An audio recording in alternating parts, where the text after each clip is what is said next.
ലോകത്തിലെ തന്നെ ഏറ്റവും പഴക്കം ചെന്നതും വലിയതുമായ കോട്ടകളിലൊന്ന്. അതാണ് വടക്കൻ സിറിയയിലെ ആലപ്പോ നഗരത്തിലെ സിറ്റാഡൽ ഓഫ് ആലപ്പോ. അയൂബി, മാലൂക്ക്, ഓട്ടോമൻ ഭരണാധികാരികൾ പല കാലഘട്ടങ്ങളിലായി നിർമ്മാണം പൂർത്തിയാക്കിയ ഈ കോട്ട BC 3-ാം നൂറ്റാണ്ടു മുതൽ തന്നെ ഉപയോഗത്തിലുണ്ട്. സിറ്റാഡൻ കുന്നിൻ മുകളിൽ നിർമ്മിച്ച ഈ പ്രസിദ്ധമായ കോട്ട പലതരം നിർമ്മിതികളും കൊട്ടാരങ്ങളും പള്ളികളും ഗോപുരങ്ങളും കൊണ്ട് സമ്പന്നമാണ്. 12-ാം നൂറ്റാണ്ടിൽ സുൽത്താൻ അൽ സാഹിർ ഗാസിയുടെ ഭരണകാലത്താണ് ഇന്നുള്ള കോട്ടയുടെ ഭൂരിഭാഗവും നിർമ്മിക്കപ്പെട്ടത്. കോട്ടയുടെ പ്രധാന ആകർഷണങ്ങൾ കോട്ടയുടെ മുകളിൽ നിന്നും നഗരത്തിന്റെ ദൃശ്യം മുഴുവനും നമുക്ക് കാണാനാകും. കൂടാതെ കോട്ടയുടെ ചുറ്റും കുഴികൾ, തുരങ്കങ്ങൾ, ആയുധശേഖരങ്ങൾ, പാളയങ്ങൾ, മസ്ജിദ്, തിരുവാൾ പ്രദേശങ്ങൾ എന്നിവയും നിർമ്മിക്കപ്പെട്ടു.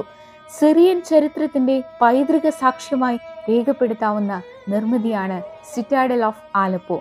1986-ൽ യുനെസ്കോയുടെ ലോക പൈതൃക പട്ടികയിൽ ഇടം നേടിയ അവിസ്മരണീയമായ ചരിത്ര സ്മാരകം.